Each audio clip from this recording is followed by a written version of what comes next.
It says book 2 on it.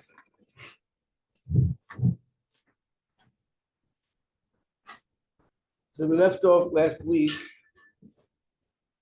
Again, complicated. How do you identify the pages? So look at the bottom. It's page 6. Page 6. We're on top of the page. Rambam writes that whoever doesn't believe in him or doesn't anticipate his coming, not only is he denying what all the other prophets say, but he's also denying the prophecy of Moshe Rabbeinu.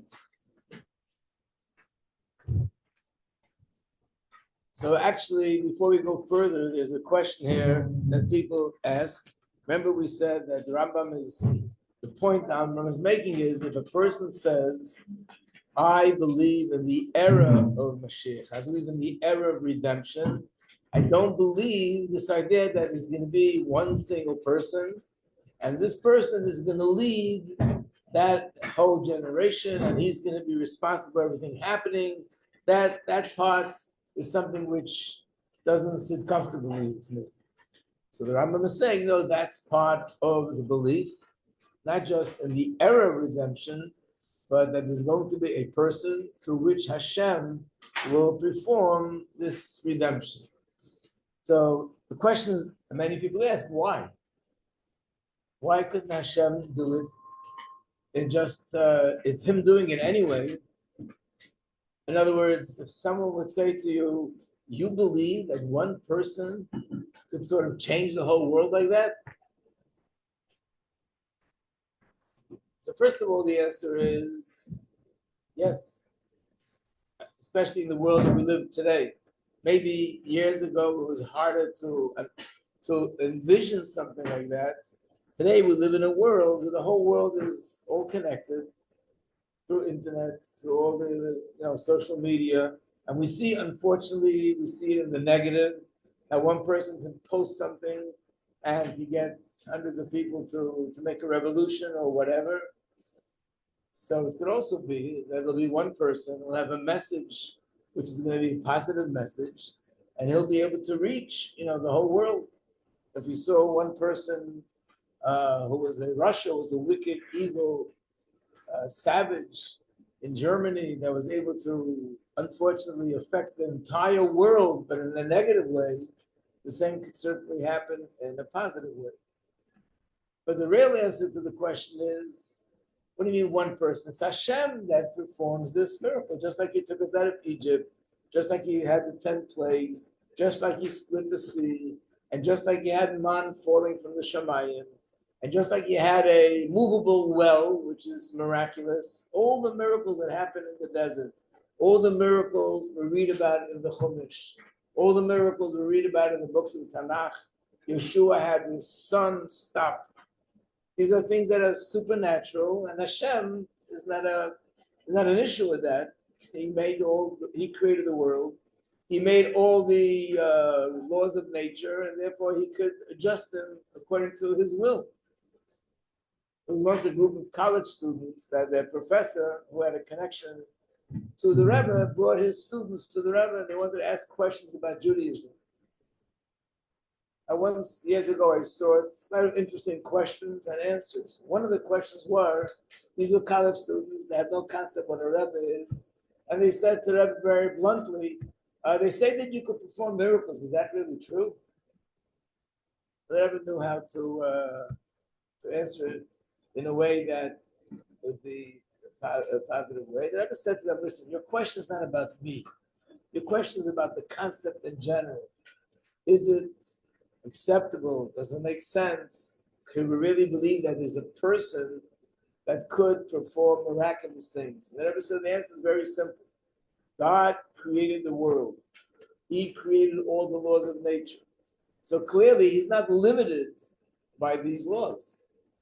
So if there's a person who's a tzaddik and he is connected to Hashem, then he's also not limited. Again, not because he's some Superman, but because he's connected to Hashem. And Hashem performs the miracles through him. In fact, if you look in the Chumash, it's very interesting. You'll find places in the Torah where it says Moshe was the one that took the Jews out of Egypt. And you find place in the Chumash that says God took the Jews out of Egypt. Is this a contradiction? Two sources saying something different? What? Both.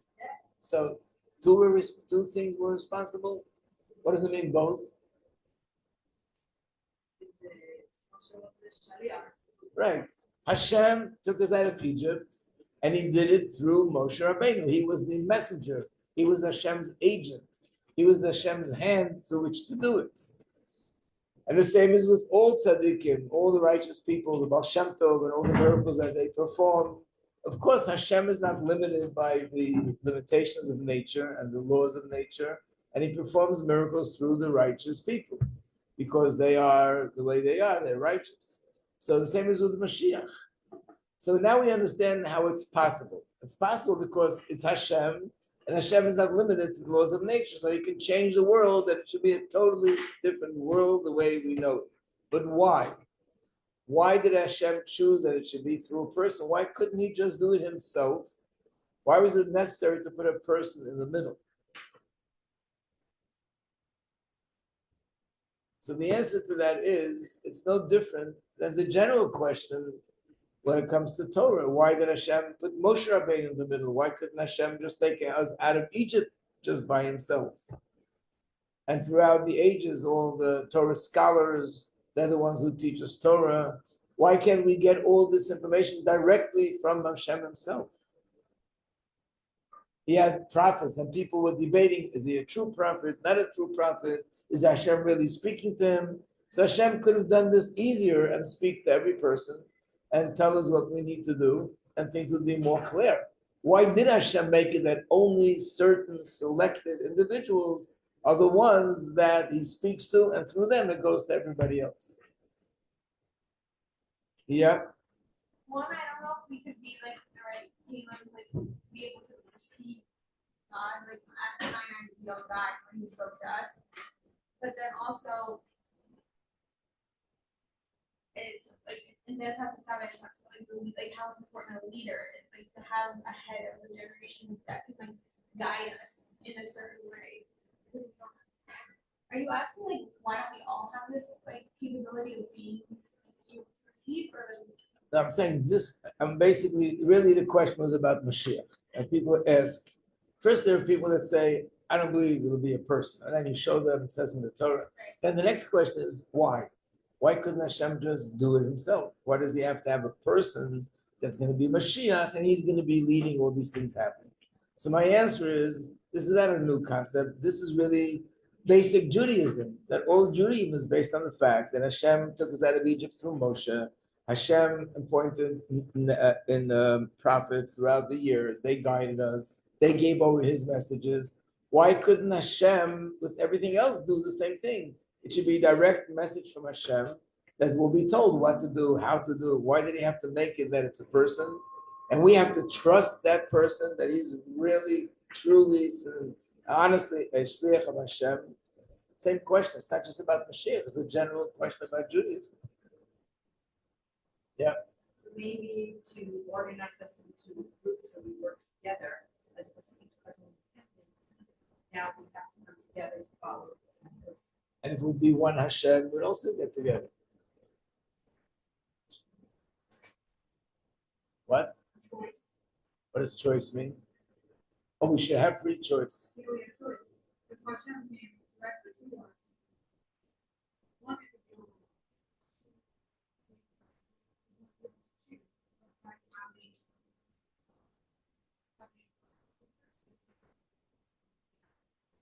Okay, so I'm going to take both of your answers together. The answer that's too overwhelming. When God appeared to us at Har Sinai, everybody passed out. And what you're saying is choice. I'm just going to rephrase it and explain.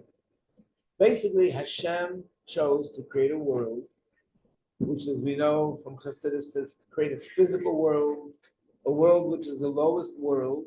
And the purpose of creation is that we, through our efforts and through our work, should refine ourselves, refine our bodies, refine the world around us, and make the world a dwelling place for Hashem. Okay. But the whole point is that Hashem wants it to be a physical, natural world, which means he has worlds that are purely spiritual. He has angels that see Hashem and they are sort of openly communicating with Hashem and he communicates with them. But what Hashem wanted was a physical world, which means a world that's a natural world. And when it says in Chassidus, this is the lowest world, what makes this world unique is exactly the opposite, is the fact that it's a world where godliness is concealed and godliness is not seen openly. And therefore there's room for free choice. And then when I do something positive, it's really my choice. I did it. If Hashem would create me in a world where everything is open, and it's like there's no choice. I see it clearly, then it's as if Hashem did it, not we did. Hashem wants us to do the good deeds. When is it considered my action? If I have the choice to do one way or the other way, and I choose to do the right thing, then it has the advantage of free choice. Now, there was a great rabbi, his name was Rabbi Majeski, and he was known that very often when he would speak to his Chassidim, in essence, he was really speaking to the heavenly courts, and he would always say things in defense of the Jewish people, in defense of people who maybe did something wrong. In fact, they used to call him the defender of Israel. That was his title. So one time, as he was talking, he said, Hashem, look what you did. You took all the pleasures of the physical world and you put it in front of our eyes, and all the rewards in the world to come, and the world, all the amazing things about Moshiach, and all the amazing things that the soul has spiritually, you put that in the books. Why don't you do the opposite? Put all the physical pleasures in the books, and put all the spiritual pleasure in front of our eyes, and you'll see we'll do much better.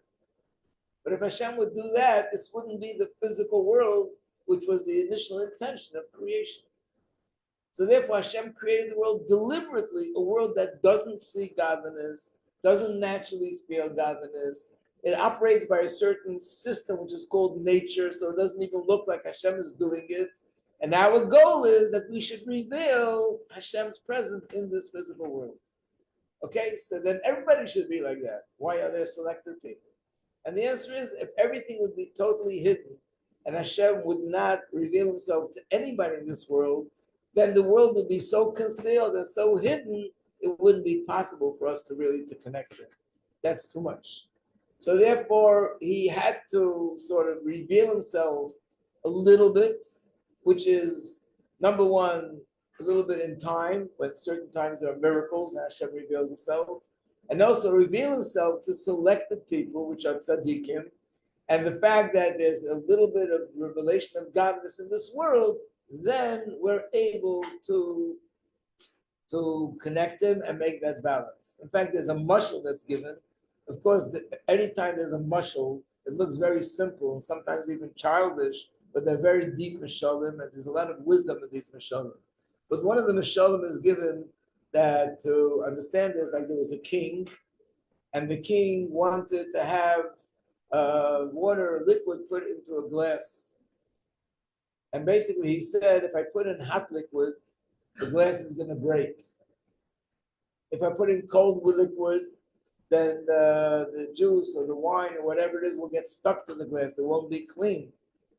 So what did Hashem do? He said, okay, we have to mix the hot and the cold, make it lukewarm, so it's not that hot that the glass will break, and it's not that cold that the liquid gets stuck to the glass. And what is the mashal for? That initially Hashem wanted to create the world with the attribute of judgment. And Hashem said, judgment alone, the world won't last, everything will break. So then he said, I'll create it with the world with the attribute of kindness and forgiveness completely. But he said, then the world won't be clean. In other words, if people will commit sin and there's no consequences, then they'll just keep going. And the world wouldn't be clean of sin. So what did Hashem do? He made a mixture of hot and cold. And what is this connected to? If you look in the Chumash, you'll see that when Hashem created the world, it says he created with the attribute of judgment. Bereshis bara Elokim, which means initially Hashem created the world, but the name of Hashem is Elokim. Elokim is the name of God that's related to judgment. And then if you keep reading, every verse is Elokim. Elokim said there should be light. Elokim said there should be this. Elokim said there should be that. All the way at the end, it says, and now this is Hashem Elokim created the world. He uses both names. The other name of Hashem, which is spelled Yud Kei Vav Kei, that's the attribute of compassion. So Hashem said we need to do both. That's the simple meaning of the Medrash. But to look into this very much a little bit deeper, it's what we just spoke about. Hashem wanted a world that godliness is concealed. But if it's going to be totally concealed, then it's so concealed, we won't be able to connect to him. On the hand, if it will be totally revealed, then it's not this world that he wanted, then it's a spiritual world, not a physical world. So what he did was he created a concealed world and allowed a little bit of light to shine in the world. And what is that light? The light are all the spiritual things that are here. The Torah that he gave us, the fact that he gave us prophets and tzaddikim, that they're so much more connected to Hashem. And through them, there's a little bit more light in the world. But if Hashem would make every single person be that person that's going to sort of be able to speak to him and communicate with him, it wouldn't be a physical world anymore. It would be a totally spiritual world. There wouldn't be any free choice. And either we would be overwhelmed and pass out, and if we would not, that would mean that we're not human beings. That would mean we're angels, and that's not the world that Hashem wanted. And this principle actually it manifests in many different areas. The idea that Hashem wants a balanced world, a physical world, and yet a little bit of godly light, and we have to do the rest to reveal Hashem more. So the same thing is with leadership, with Moshe, with prophets, and the same with Moshiach. There's going to be incredible light that is going to be shining in the world when Mashiach comes. But that incredible light, Hashem wants it to shine in the physical world.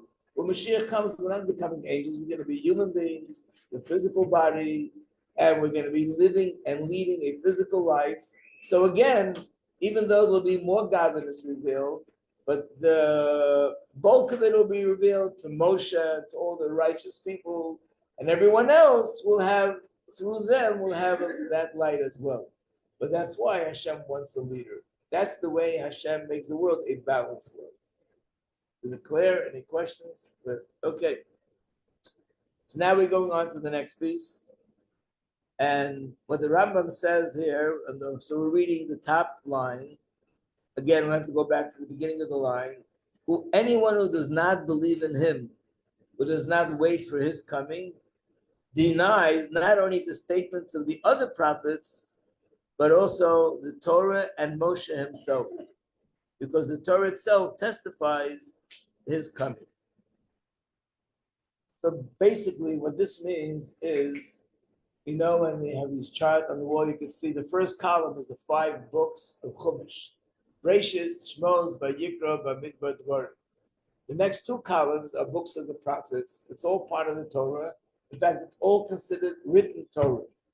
But there's still a difference between the first 5 books and the others. The first 5 books were written by Moshe Rabbeinu himself, and the others were written by the other prophets. As far as we're concerned, we follow it all because it's all prophets of Hashem.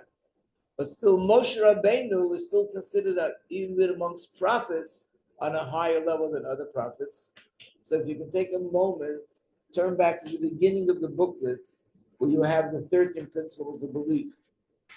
I just want to show you something there, where you see how Moshe is something on a different level, different caliber.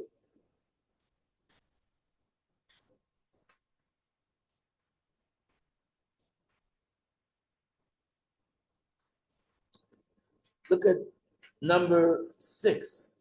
The 6th principle of belief is, I believe with complete faith that all the words of the prophets are true. Number 1. The second one, it's a separate principle of faith.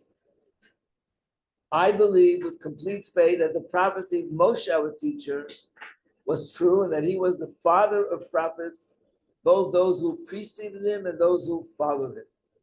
Moshe is considered the father of all the prophets.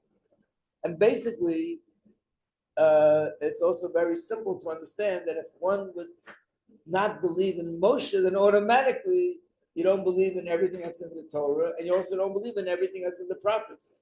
Because where's the source that you should listen to the prophets? It's in the Chumash by Moshe. We just had it in the Parsha that we read, Parsha's Re'eh, where it says that you should listen to the prophets. Who said those words? Moshe. So basically, he's the father of all the prophets. So the Rambam is saying this thing about Mashiach, even though most people are aware of it, that it's in the prophets, but if you look closely, you'll see it's in the Chumash itself, and it's also prophesied by Moshe Rabbeinu. Now he goes into where is it written? So it's a little bit hard to follow from this booklet. So I made a copy of the words in the Chumash, and we'll do it together for that. If somebody could give this out. Thank you. So there's a portion in Chumash that's called Balak. We read this in the Torah during the summer, and it's about a king who was the king of a country called Midian. And the Jews were coming out of Egypt. He was afraid that they're going to conquer his land. So he preempted it by attacking them. On the other hand, he saw that they had these incredible miracles happen, and they have tremendous spiritual power. So he believed, and he also saw that Amalek tried to attack them, and he failed. He was defeated, and they were all killed. So therefore, he came to the conclusion that the best way to fight these people is also in a spiritual way. What he did was he hired someone who was a prophet and a sorcerer. His name was Geulah, that he should curse the Jewish people. And he felt that way, with that spiritual power which is impure, he can fight the spiritual power of the Jewish people. What happened was that every time he opened up his mouth to pronounce a curse, it was turned into a blessing. So, all the way at the end of all his attempts, he opened up his mouth. Every time he opened his mouth, blessing came out. One of those prophecies that came out of his mouth was actually the prophecy about Moshiach. And this is written in the Chumash. So now the Rambam is showing us where is it alluded to in the Chumash that it talks about Moshiach. So first let's look at page 337. It starts off like this. These are the words of Bilam. I see it, but not now. Turn the page. I perceive it, but not in the near future. We'll soon do this inside, but I'm going to explain it now. What the Rambam says, what Bilam is saying, I see it, meaning a redemption, but not now. And then I perceive it, but not in the near future. That he obviously is talking about two things. And the two things are, one is David HaMelech, King David, who's the ancestor of Mashiach. And the other is going to be much later through Mashiach himself. David HaMelech, King David, is also called, in a sense, Mashiach, because he redeemed the Jewish people. In his times, we were being attacked by different nations that surrounded Israel. And he was the one that fought them, and he eventually defeated them. And after that, the Jewish people had peace. In fact, the king that became king after King David was his son. His name was Shlomo HaMelech. And the reason why it was called, why it turned out that he was the king, is because in his generation, there were no wars. There was just peace. And the name Shlomo comes from the word shalom, which means peace. So it was the most peaceful time. In fact, the most peaceful time in history ever. And that was a result of David HaMelech, King David, preparing the ground by fighting off all the enemies. So therefore it says, I see him, which is not so far away. That's King David. And that happened a little bit over 400 years, I would say. It's 400 and something after they left Egypt. And I perceive him, but not now. That's Mashiach. This next passage also says two things. Let's look at the next verse. A star has come forth from Jacob. Like I see a star coming out from Jacob, which is the Jewish people. And a staff will arise from Israel. The staff represents leadership because the leader used to have a staff. And basically, Rambam says this is again the two time periods. The first one's referring to King David, that he was the rising star that brought redemption to the Jewish people, but not so far away. And the second one is Moshiach, that will come in the very later in history, and he will be the leader of the Jewish people. And then there's another pasuk. Umochatz pasei Moav, he will smash the corners of Moab, which is one of those nations that were considered evil nation. The Karkar kol bnei Shes, and all the sons of Shes. So basically, this pasuk, the next pasuk, they're all talking about two things, one and two. He'll do this and he'll do that. Do this and do that. So the Rambam explaining, one is referring to the times of King David, and the other is referring to King David's descendant, which is Mashiach. So now let's look in the booklet and let's read the Rambam. Ashurenu v'lo karav, I see him but not now. This refers to David. I perceive him but not in the future. This refers to Melech HaMashiach.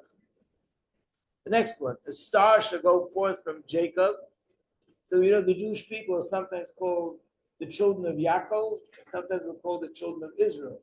Because Yaakov had two names. One name was Yaakov and one name was Israel. So the name Yaakov and the name Israel both could refer to the individual, and sometimes it means the Jewish nation, depends on what context. Here is the nation. The star shall go forth from Jacob. This is David HaMelech. A staff shall arise from Israel that refers to Mashiach. And then he shows how when we find later in history how King David actually fought the people of Moab. Let's turn the page. Again, brings the other verses. Domination, all of Shes's descendants. This also refers to Mashiach. Edom Eurasia. Edom will be demolished. Edom are the descendants of Esau.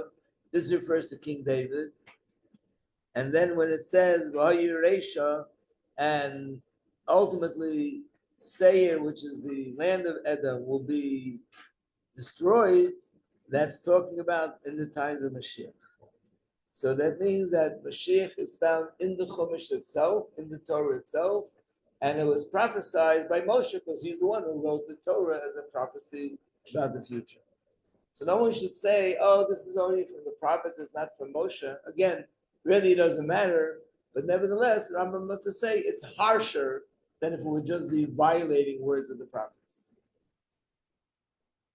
Now the Rambam brings another proof, another place in the Torah where it alludes to Mashiach. Yes, in each one you need the oral Torah, but again, it's in the Torah itself, not the prophets. That's again number two. Similarly, in regards to the cities of refuge, when Hashem will expand your borders, you must add 3 more cities. This commandment was never fulfilled, and God would never give a commandment in vain. What does that mean? There's a mitzvah in the Torah that we have to establish 6 cities of refuge, Ori Miklat. What does that mean? That if somebody, God forbid, kills another person, murders another person intentionally, then they're supposed to get the death penalty.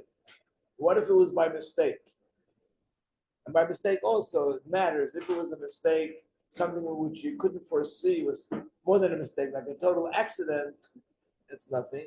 Mistake in this context means, like, had you paid a little bit more attention and had you really put yourself more into it, you would have realized not to do what you did. I mean, give an example. If someone's on the 3rd floor and decides to drop an air conditioner out of the window, and unfortunately, someone is down there. Is that a mistake? Yes and no. It's a mistake because I didn't mean to kill anybody, but it's not a mistake because you're a human being and you should have looked out the window before you did that to see if anyone is there. There are similar things to that. In fact, in halacha, I'm not giving the halachas now, but there's a halacha called, there's a mistake that's closer to almost an accident, and there's a mistake which is almost closer to intentional. So whatever that scenario is, there's a scenario which is called a mistake. And in that case, the halacha is that the Jewish court of rabbis do not do not carry out the death penalty. But if one of the members of the family would kill him, that member would not be punished by death. So the Torah says that this person needs to do for his own kapara, for his own to go through his own sort of punishment for what he did. He should run to a city of refuge. These are 6 cities which were established. That once they live in that city, any family member that walks in has no right to touch him. And if they do something in the city of refuge, they're going to be liable for murder. So these are 6 cities where their lives is safe. Then the Torah says these words. Did I give out the sheet?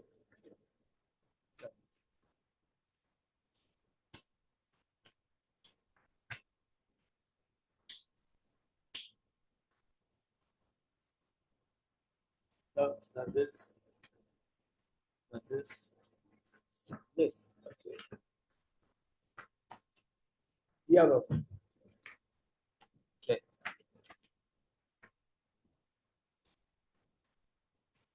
In other words, this mitzvah was to protect even a person who, God forbid, murdered someone, but it was because it was by mistake. Hashem is setting up that he should be protected.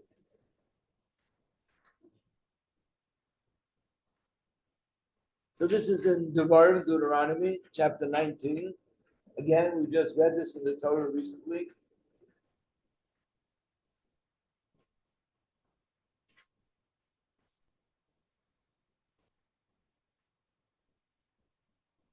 Therefore, I command you, you shall separate for yourself 3 cities.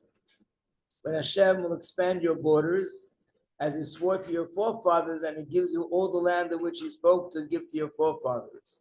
In other words, first it spoke about 6 cities. And here it says, when Hashem will give you broader, wider borders, your borders will spread, then you should have 3 more cities, have 9 altogether. If you will keep all the commandments to perform, I will command you this day to love Hashem and to walk in his ways, and you shall add 3 more cities for yourself in addition to these 3, so that innocent blood will not be shed in the midst of your land. Your God gives you for inheritance, which could deem you guilty of having shed his blood. So basically, the Rambam says, when did this ever happen? It says, when Hashem will expand your borders beyond what Israel is now, then you'll add 3 more cities. It never happened in history. So this is one of the places the Torah is clearly letting us know there's going to be a time in the future which will have Israel again, and it'll expand, the borders will expand, and then, which is the times of Moshiach, and then we'll add 3 more cities.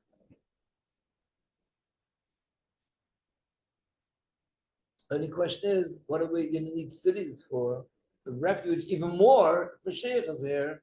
There's no killing, there's no death, there's no murder. What do we need it for? So in the notes on the bottom, they actually address this question, and it gives more than one answer. One answer that Rizal writes, going to the city of refuge wasn't only a protection, it was also an atonement. A person committed such a serious crime, the atonement is that he has to leave his home and be in a foreign place in this city, and he can't walk out of the city. And remember, when the Rambam writes these laws, he says, even if he would be the greatest Torah scholar, even if he would be the greatest general and the army needs him, he should know if he walks out of that city, then he is guilty for his own blood that might be spilled. Which means basically it's an atonement that he's confined to a city. That's called Geulah. That's his personal Geulah. So when Mashiach comes, you won't have this problem. So the Arizal says, this is what's written in the bottom at the in the note.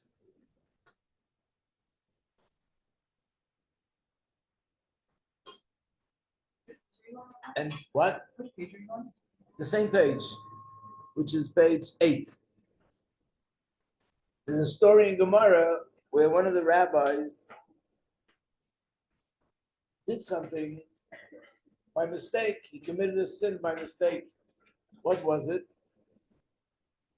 His colleagues, the other rabbi, said, that a Jew is not allowed to sit under a candle and study Torah Friday night. Why? Because very often when you have those days they had no electricity, just candles. The light gets a little bit dim. The wick bends a little bit. So normally you just straighten it out and make the light brighter. On Shabbos, you're not allowed to do that. Let's say now with the Shabbos night candles. If you see the light is not, because the wick is bending, then you're not allowed to touch it. If you make the fire bigger, it's like you're making more fire. You're not allowed to do it on Shabbos. Okay, but the problem is, here's a rabbi who's sitting and studying Torah, and he's so engrossed in what he's doing that he won't even realize how with his hands he'll just turn it on. It's like we can sometimes by mistake not realize, just turn on the switch, because he's so used to walking in the room, turning the switch on. So therefore, you're not allowed to sit and learn by yourself. If you learn with another person, that's fine, because one will remind the other. There was a rabbi, his name was Rabbi Yishmael, and he said, I don't have to follow that, because there's no way in the world that I'll by mistake make a fire brighter on Shabbos. Guess what? He was sitting Friday night, and he was learning, and sure enough, the candle became dim, and he was so into his learning, he didn't realize with his hand, he fixed the fire. And of course, he said, he asked Hashem for forgiveness, but he publicized the story that people should know when the rabbis say, don't do A because it might lead to B, just follow what they say. Nobody should be an exception. But then he said, I'm going to write down in my notebook that when Moshiach comes, I'm going to bring a sacrifice to atone for this sin. Because he lived in times with no sacrifices. So the Arizal writes the same thing here. Throughout the years of Geulah, unfortunately, many people did kill other people by mistake. There were mistakes happened. So when Mashiach comes, all these people will want to go to this city of refuge for an atonement. That's why there's going to be more cities than there are now. That's one interpretation. The other one is that there'll be things in times of Mashiach, there won't be impurity, but there'll be different levels in purification. And therefore, and also the sin that we're talking about, like for example, the Gemara says, if somebody embarrasses another person in public, if you insult someone in public and their face turns colors, this is equivalent to murder. So it's not murder in the literal sense, but murder in more of a figurative way. And for that, you'll need atonement. So therefore, that happens quite often, Baruch Hashem. So therefore, we'll need the city of refuge to be an atonement for things that are not negative outright, but they're in a more subtle, finer level than not the way things should be. Okay, we don't want to finish the fast with the words "not the way things should be," so we'll finish with the words that when Mashiach comes, we'll have all these cities, and this is the source of the Torah that we're waiting for Mashiach to come. Good Shabbos, everyone. Reminding everyone that tomorrow night, 1:00 in the morning, is Slichas, very special time, and to go to Shul, but of course to go with full confidence and with Simcha, that Hashem will forgive us and will atone and will give us all the greatest blessings for the new year. Good Shabbos.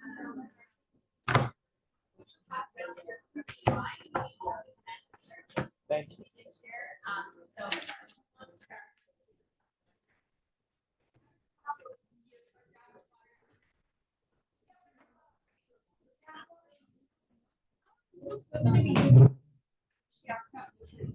Tshuva won't be the tshuva for sin. It'll be more like the tzaddik's kind of tshuva.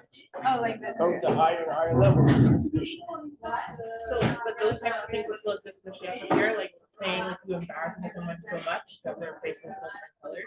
I guess I imagine. No, I think that's outright against Torah. Yeah. I can give that as an example, but there are other things which are not really in Avera, but sort of for a certain person on this level, it's not serving Hashem to the capacity that this person can really serve Hashem.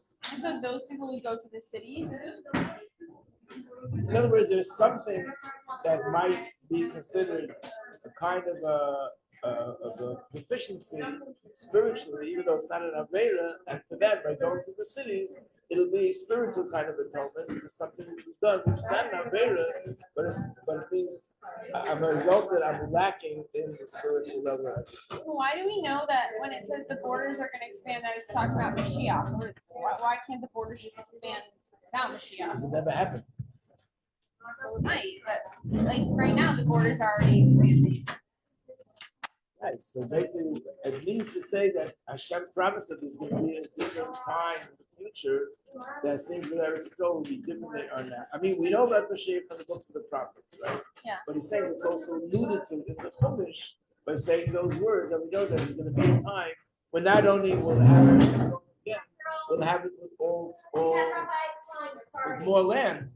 So that means there's going to be a time we'll have Israel back again.